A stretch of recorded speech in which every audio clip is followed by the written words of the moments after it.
발가락이 닮았다. 김동인. M은 32살의 노총각이다. 그래서 그의 친구들은 기회가 있을 때마다 최근 비슷하게 결혼에 대한 주의를 하곤 하였다.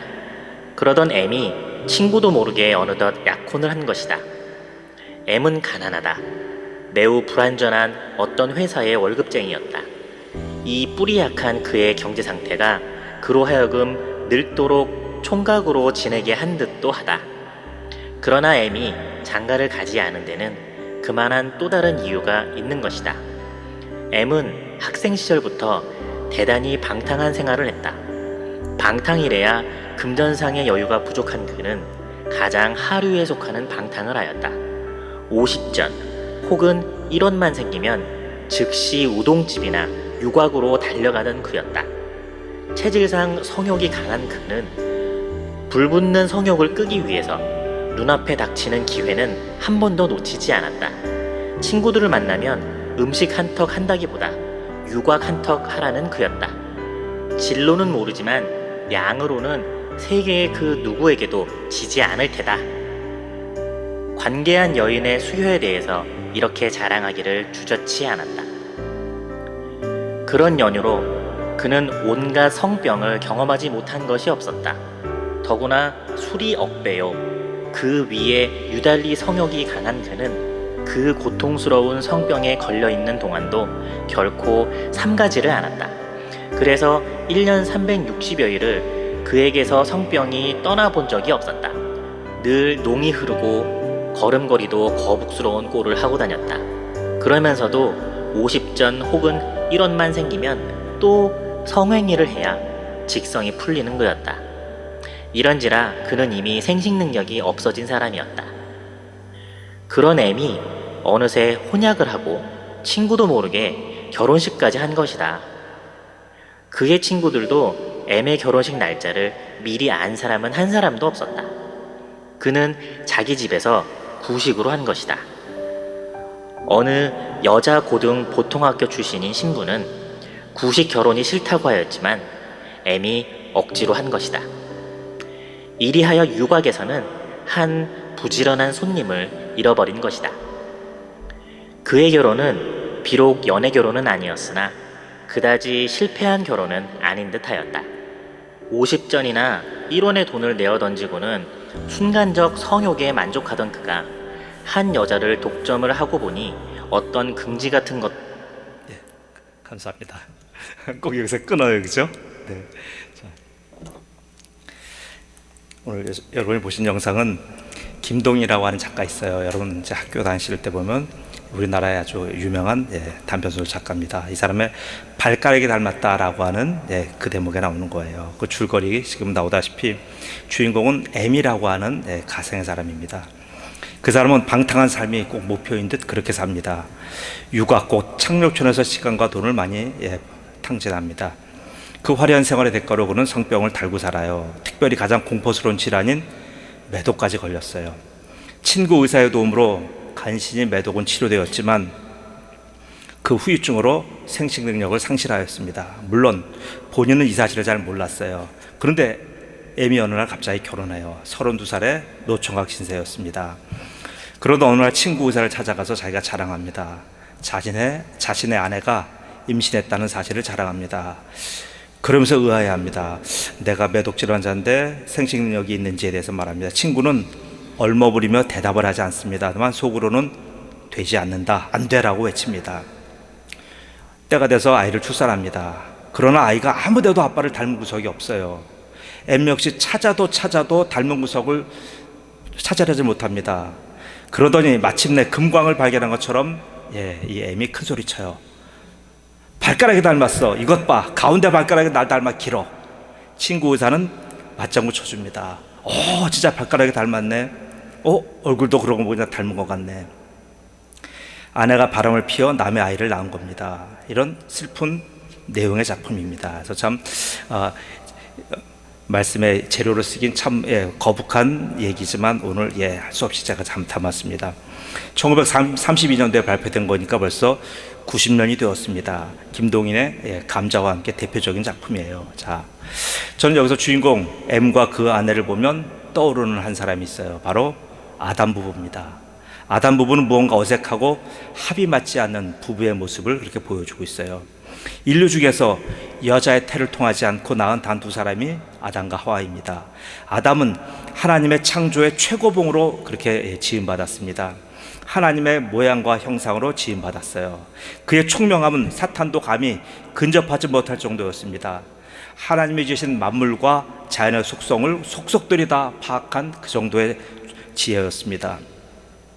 천사도 사탄도 이런 지적 능력이 없습니다.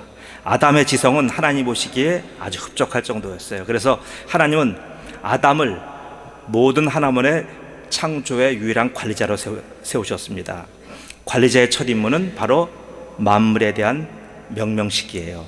모든 만물에 대한 네이밍을 아담이 담당하였습니다. 이는 만드신 분의 의도와 또 만물의 성질을 모르고선 도저히 할 수 없는 일이에요. 아담은 하나님의 창조 목적을 모든 만물과 동식물 위에 정확히 담아냈습니다. 그 탁월한 어휘 능력과 사고 능력이 대체 어디서 온 걸까요? 맞습니다. 하나님의 형상과 모양입니다. 아담 자신의 능력이 아닙니다. 전적인 하나님의 형상과 모양, 하나님의 생기에 작동하심의 결과입니다. 만물의 성질과 그리고 운동 능력에 대한 정확한 파악, 그에 맞는 어휘로 대상을 상징화하고 기호화하는 이 천재적인 능력이 여러분 아담의 능력이었어요. 이 놀라운 능력에 사탄은 감탄합니다.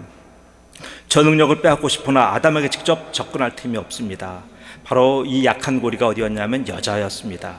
여자에게 접근하여 아담의 능력의 원천을 송두리째 빼앗습니다. 마치 이는 블레셋이 데릴라에게 접근한 것과 똑같습니다. 데릴라에게 막대한 대가를 지불하여 바로 삼손의 힘과 지혜의 근거를 그들이 알아냈습니다.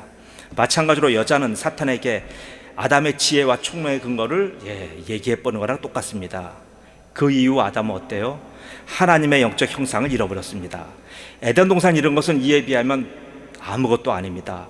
하나님의 영적 형상을 잃은 대가는 정말 참혹했습니다. 이제 아무것도 보이지 않습니다. 만물에 대한 사고가 거기서 딱 멈춰 섰어요. 모든 동식물도 이제는 더 이상 아담의 말을 듣지 않아요. 말씀과 정언 명령으로 움직이던 하나님의 창조의 세계가 이젠 땀과 노동으로만 가동됩니다. 땀 흘리지 않으면 내 텃밭조차도 내게 식물을 열매를 공급하지 않습니다. 그나마 이제 아담에게서 믿을 대상은 여자밖에 없었습니다. 이 여자로 인하여 처참한 신세에 빠졌지만 이제는 그 여자도 불안한 상황이 되었어요. 그래서 아담은 그다지 깊이 신경 쓰지 않던 여자를 다시 쳐다보게 됩니다. 그리고는 그 여자의 속성에 대한 하나님의 말씀을 생각해냅니다. 그 여자는 자기에게 있어서 하나님이 돕는 배필로 주신 겁니다.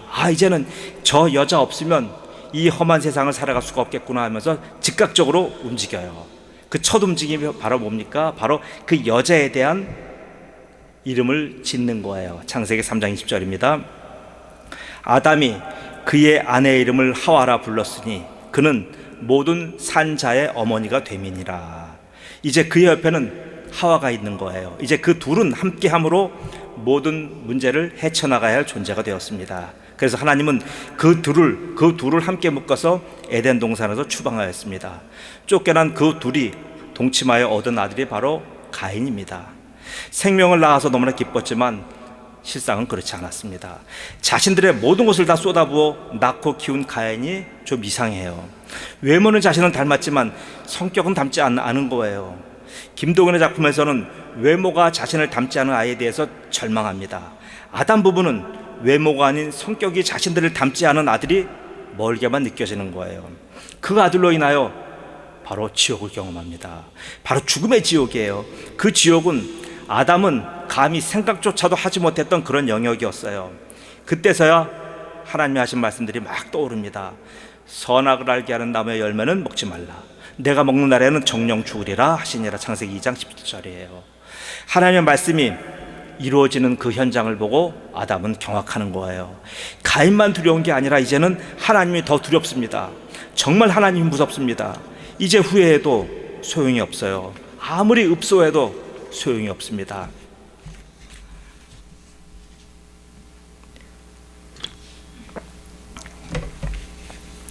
그렇게 읍소한들 하나님의 심판이 취소되지 않기 때문입니다.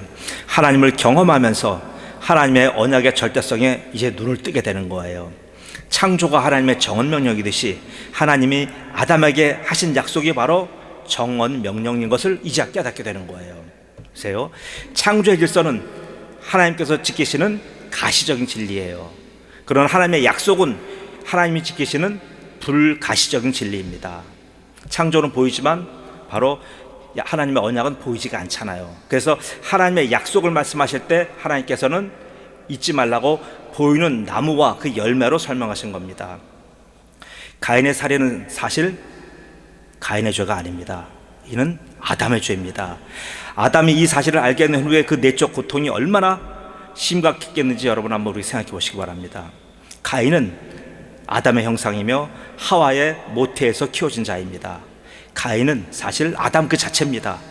가인의 발가락마저 자신을 쏙 빼닮은 자예요. 오히려 하나님의 약속을 깬 자신보다 덜 흉악한 자예요. 아담은 김동인의 소설에서 엠이 자신의 악한 과거를 덮고 싶었고 부부의 추한 모습을 감추기 위해 발가락도 닮았으면 하던 그런 엠이 사실 오히려 어떻게 더 보면 부러운 거예요. 오히려 가인은 자신과 자신 부부의 내적인 면과 외적인 면을 쏙 빼닮은 거예요. 이 극심한 고통에서 아담이 벗어나는 길은 무엇입니까? 단 하나밖에 없어요. 바로 그 하나는 하나님께로 돌아가는 겁니다. 하나님을 부르는 겁니다. 하나님과 함께 했던 그 많은 날들을 기억하는 거예요. 자신에게 약속과 대화로 함께 하셨던 여호와 하나님만을 부르는 거예요.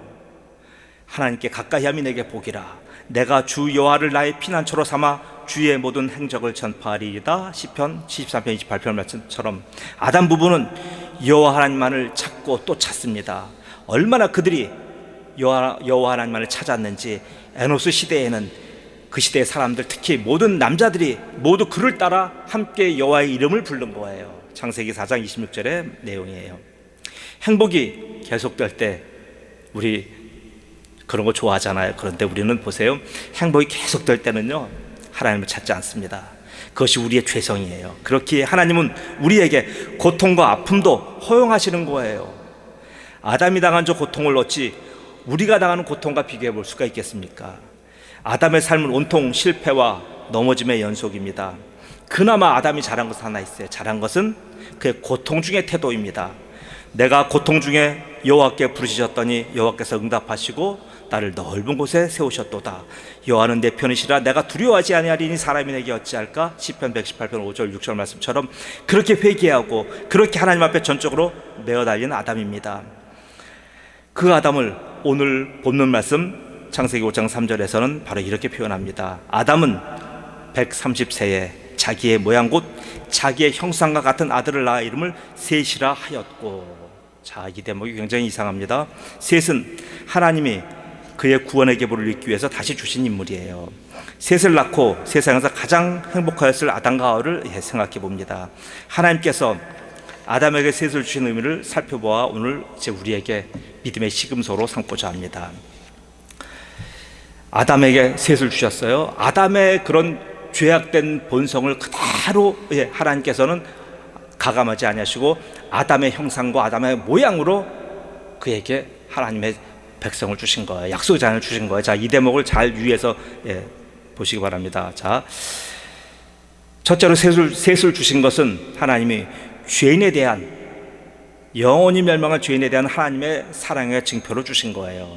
이는 하나님이 아담의 회개를 받으신 것을 의미합니다. 그와 그의 후손에 대한 영원한 죽음을 피할 이정표를 세우신 것을 의미합니다. 그래서 아담을 보고 절망하고 가인을 보고 포기한 인류에게 하나님의 사랑은 여전하며 하나님의 사랑은 영원하시다는 것을 셋을 통하여 말씀하고 계신 겁니다. 두 번째, 셋을 주신 것은 하나님이 다시 아담 중심으로 하나님의 구속사를 펼쳐 나가시겠다고 하는 하나님의 강렬한 의지예요. 하나님께서 아담에게 주셨던 약속의 회복을 의미하는 거예요. 이 약속을 잃어버릴까 봐 아담은 굉장히 가슴을 졸인 거예요. 하나님께서 가정이지만 다른 경로를 통하여 하나님의 구속사를 이어나가시면 아담은 아무 존재도 근거도 없잖아요. 자신들의 죄악으로 하나님과의 언약이 끊어지고 촛대가 다른 곳으로 옮겨질까 봐 아담은 굉장히 고심하였던 거예요. 그런데 하나님께서 아담의 회개를 받으시고 다시 그 중심으로, 아담 중심으로 언약사를 써나가신다는 것은 약속이 바로 오늘 본문 3절이에요. 아담이 비록 죄인의 괴수일지라도, 비록 모든 죄인의 아버지일지라도, 비록 자신은 인류의 에덴 동산을 다 잃어버렸을지라도 하나님은 그를 포기하지 않으시겠다는 하나님의 약속의 선포가 바로 셋을 주신 겁니다. 자, 세 번째입니다. 셋을 주신 또 하나의 뜻은 아담의 죄의 기록이 아담의 모양과 아담의 형상을 따라 후손에게 계속 전수될 것이라고 하는 하나님의 선언입니다. 이해가시죠? 왜 아담의 죄와 나의 죄가 연관이 있는지 여러분, 바로 이때 때문에 그래요. 여기서 아무도 자유로울 자 없습니다. 그래서 바울은 이 사실을 가슴을 치며 아주 애통해하며 로마서 5장 12절에 쓴 거예요. 그러므로 한 사람으로 말미암아 죄가 세상에 들어오고 죄로 말미암아 사망이 들어왔나니 이와 같이 모든 사람이 죄를 지었으므로 사망이 모든 사람에게 이르렀느니라. 얼마나 통탄스럽습니까? 우리가 모두 이런 죄의 씨로 인하여 이 땅에 온 거예요. 그래서 우리는 태생부터가 죄인입니다.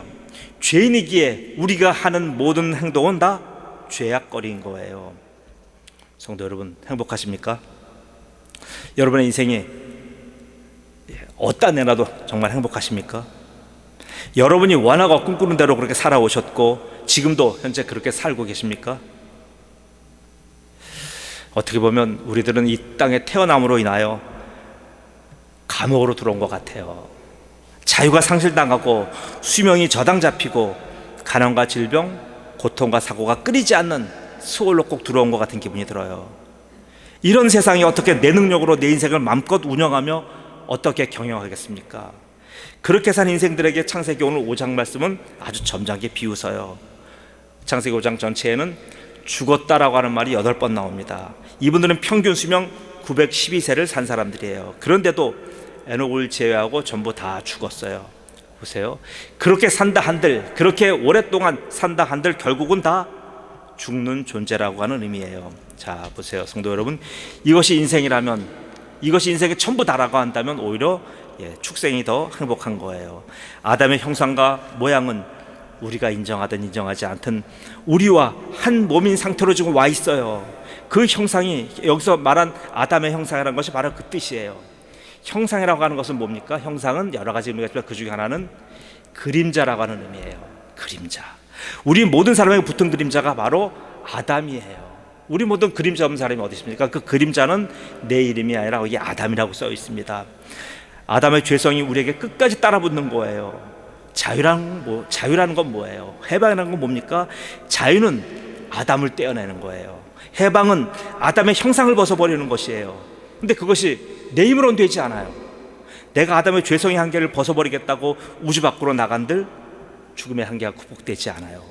인류는 돈과 지혜를 앞세워 아담의 한계를 극복하려고 아주 전력을 다해요. 우주를 정착지로 삼고 AI를 인간 지혜로 대체하고, 이런데 전 세계와 천재와 영웅과 돈 많은 국가들이 다 거기 지금 나서고 있어요. 사랑하는 성도 여러분, 그렇다고 해결될 가능성이 있다고 생각하십니까? 그런 인간의 눈물 어린 노력을 보고 하나님은 어떻게 생각하실까요? 시편 2장 4절 말씀입니다. 하늘에 계신 이가 웃으시며 주께서 그들을 비웃으시리로다. 하나님이 어이없어 하십니다. 하나님은 아담일지라도 셋을 통하여 구원의 길을 분명히 가르치고 가르치셨건만 인생들은 전혀 받아들이지 않습니다. 하나님은 비록 아담일지라도 포기하지 않으셔요. 포기하지 아니하실 뿐더러 그 죄인 아담을 오히려 하나님은 구원의 도구로 사용하셔요. 오늘 말씀이 바로 하나님의 계획과 작정에 대한 변치 않으심을 나타내는 하나님의 행동하심이에요. 보세요. 아담의 그 죽은 계보를 사용하여 구원자를 보내시는 하나님은 어떠한 행악자도 포기하지 않으셔요. 그렇기에 오늘 우리가 이 영광스러운 자리에 지금 앉아 있는 겁니다. 사랑하는 은혜빛교회 성도 여러분, 로마서 11장 29절 말씀대로 하나님의 은사와 부르시면 결코 후회함이 없으시는 거예요. 우리를 부르신 것을 하나님은 후회하지 않으십니다. 우리가 비록 하나님의 수준에 현격하게 미달된 삶을 산다고 할지라도 하나님 우리를 부르신 것에 대해 결코 후회하지 않으십니다. 오히려 하나님은 우리를 아담으로 사용하십니다. 아담에게 셋을 주셨듯이 우리를 통해 셋을 준비시키시는 거예요. 우리를 통해 하나님은 셋을 낳기를 원하시는 거예요. 여러분, 누구에게 쓰임받느냐가 인생의 행복과 불행을 좌우하잖아요. 여러분은 누구한테 쓰임받기를 원하십니까? 하나님은 우리를 사용하기를 원하시는 거예요. 그래서 우리를 통해 오늘도 하나님은 위대한 일을 성취하시는 거예요. 내가 여호와의 명령을 전하노라. 여호와께서 내게 이르시되 너는 내 아들이라 오늘 내가 너를 낳았도다. 시편 2장 7절 말씀대로 우리가 이렇게 나음을 입은 자고 이렇게 하나님께서 우리를 다른 생명을 낳도록 하나님께서 우리를 쓰시는 거예요. 우리는 모두는 이렇게 하나님께서 여러분의 생애에서 이렇게 생명을 낳는 역사가 계속되는 존재로 쓰임받는 그런 성도가 되시기를 예수님의 이름으로 축복합니다. 아멘. 기도합니다. 아버지 하나님 은혜 감사합니다. 아담같이 하나님 앞에 온 인류가 끝날 때까지의 모든 범죄의 아버지인 바로 아담조차도 하나님께서 아담의 그 형상과 모양 그대를 가지고 하나님께서 사용하신 것을 보았습니다. 아버지 하나님, 바로 아담의 형상과 모양이 하나님 손에 붙들렸을 때는 아버지 하나님 더 이상 그것이 죄악으로 쓰임받지 않고 하나님의 은혜의 수단으로 쓰임받은 것을 저희가 보았습니다. 전능하신 아버지 하나님, 바로 이 우리 은혜빛교회 성도들이 하나님의 손에 붙들려서 하나님의 은혜의 놀라운 수단들이 하나님 되기를 원합니다. 그래서 나로서는 아버지 하나님 더 이상 하나님의 영광을 돌릴 존재가 못 됐지만 하나님의 손에 붙들렸기 때문에 이제 나는 하나님에 의해서 바로 낳은 셋과 같은 아들이며 또 다른 셋과 같은 아들을 낳게끔 내가 동원되는 위대한 하나님의 도구인 것을 감사하며 믿음으로 바라봅니다. 우리 은혜교회 성도들이 아버지 하나님 전부 다 이런 자기 존재와 자기 정체성에서 깨닫게 도와주시며 앞으로 남은 인생 전체가 이렇게 생명을 낳는 위대한 하나님의 사람의 인생 살 수 있도록 축복하여 주옵소서. 감사하며 예수님의 이름으로 기도드리옵나이다. 아멘.